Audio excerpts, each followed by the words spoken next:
What's up, everybody, and thank you for listening to Mastering the Mindset. My name is Dariusdotch, and I'm an actor, hip-hop artist, and fitness and life coach. And I'm here to personally help you train and improve your mindset so that you can, 1, become the best version of yourself mentally, and 2, gain focus and motivation to be able to take action and achieve the success in life that you want and deserve. Before we get started, please like and subscribe to my channel, and at the end of this episode, if you liked it, please share it with a friend or loved one or someone who would benefit from hearing this message. I'm so glad you're here, and I'm ready to go on this journey with you, and that journey begins now.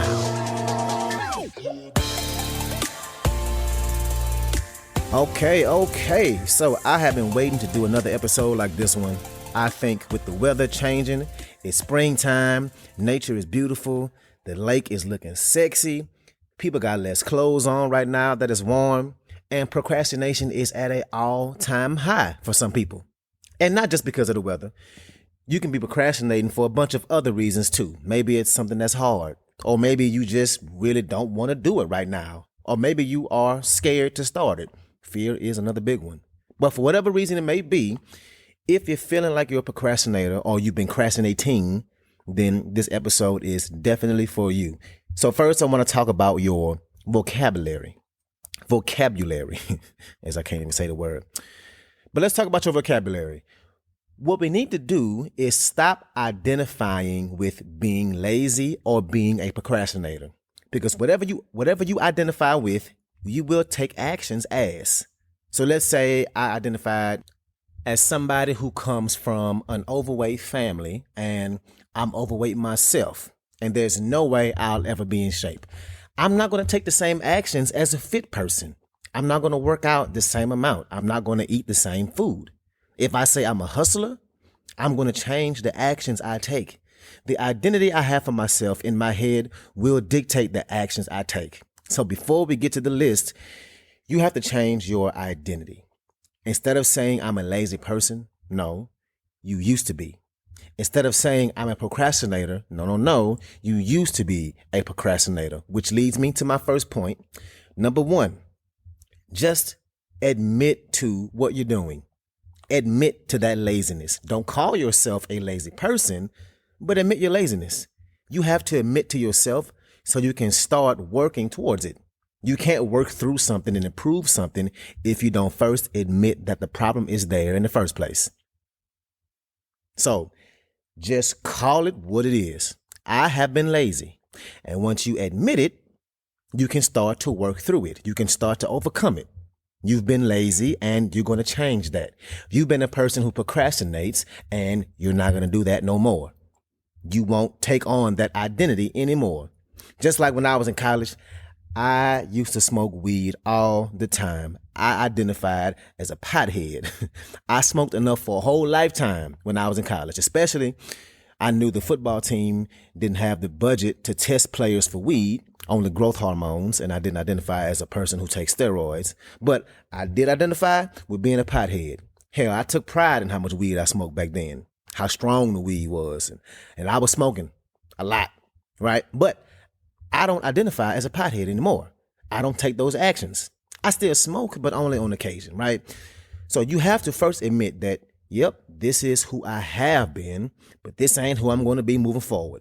And another important part to this is once you admit it, you got to stop blaming anything outside of your own self. We tend to blame things outside ourselves instead of blaming ourselves. We say, oh, hell, I didn't have enough time. Okay, well, you do have the time. You just don't want to find the time. If somebody put a gun to your head right now and said, find the time, I'm going to kill you. You wouldn't say, oh, but I don't have enough. No, you will figure out a way to have the time. Your efficiency with your time will get better real quick, right? So stop blaming things outside yourself. Don't blame it on your children. Don't blame it on your family. Don't blame it on the weather. Don't blame it on your job. You have to just figure it out. Don't blame the external. So that's number 1. Make sure that you admit what you've been doing and put the blame on you. Number 2, make your goals bite-sized. What do I mean by that? Well, what I don't mean by that is if your goal was to make, let's say, $100,000 a year this year, What you don't need to do is change it to $20,000 this year. What I mean is you take that long-term goal and you break it down. If I gave you this massive plate of food, you wouldn't try to shove the whole thing in your mouth at once, unless it's a plate of my jambalaya, then maybe. But no, you wouldn't. You would eat it bite by bite, right? That's the same way you should work towards your goals. The same way you should start to work towards your goals. Once you stop procrastinating, you take the small steps towards your goals. You can't hit them all at once. It has to be step by step. Some days are going to be amazing. Some days are going to be terrible. Some days are just going to be normal.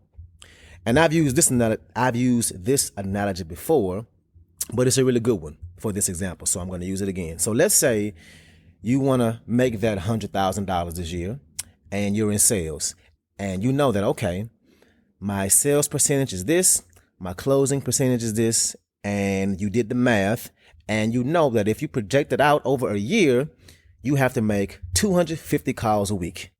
And you say, okay, that means I need to make 50 calls a day. And okay, all you need to be doing that day is focusing on the 50 calls, not the $100,000. Things that are bigger, things that are large like that will have a demotivating effect. That $100,000 can feel like it's too lofty to actually achieve, especially if you've never done it before. Just like if you know where you want to be in 10 years and you only focus on that, the 10-year version of you, that can be demotivating. You can feel like it's unrealistic because it seems so far away from the reality you have now. And your brain starts processing that and thinking about all the things that you have to do to get to that 10-year version of you. And it's going to feel like it's just too damn much. Instead, what you should be thinking is, what can I do right now? And a lot of folks make that mistake. Your focus should only be on today, what you can do right now to get you one step closer. You should be worrying about that first call, not the $100,000. And once you make that first call, your focus should be on the second and then the third, not the $100,000. The journey of 1,000 miles begins with the first step. So that's step number two. Take your goals and make them bite-sized. What's up? I want to take a quick moment to say thank you so much for listening to this episode and to also let you know that this podcast is 100% donation driven, which means it's completely funded by you, the listener. So if you like the content I have to offer, I would love it if you can make a donation and you get to pick the amount. I left links in the description of the video as well as my homepage. You can choose which way benefits you the best to donate. And if you need more options, please feel free to email me at dariusdotch@gmail.com. That's dariusdotch@gmail.com. Again, thank you so much for being here and let's get back to it. Number 3 is to find your why. You need to care more about what your goals are. You need to care more. So once you write those goals down, or while you're writing them down, think about it. Do you know why you're wanting to achieve these goals? What would it do for you if you hit those goals? What would it do for the people around you, for your family? Would you be able to take your mama on that trip she's always wanted to go on? Will you be able to provide your family that new home? Whatever it is you want to do. Because most people are motivated by money and then they give up. Just like if you could find that time, if I put a gun to your head, how you would find it then? What changed? Well, the only thing that changed was how much you cared about hitting that goal. How much you cared about finding that time. There was more at stake. And this is why your why has to be a strong one. This is why hitting that $100,000 mark can be a goal you fall short of or you start to procrastinate on after a while. Because again, being motivated by money alone isn't enough.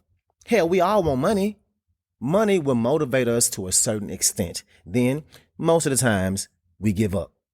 How can you find something that motivates you outside of just money? How can you care more about it? And that's number 3. Find your why.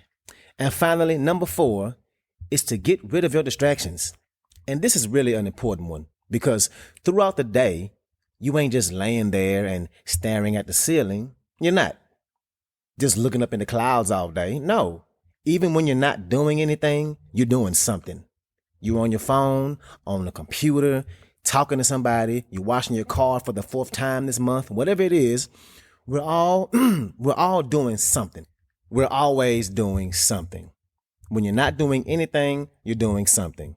So if that thing that's attached to your arm that you look at all day, your phone, if that's a distraction to you, then go put it in another room.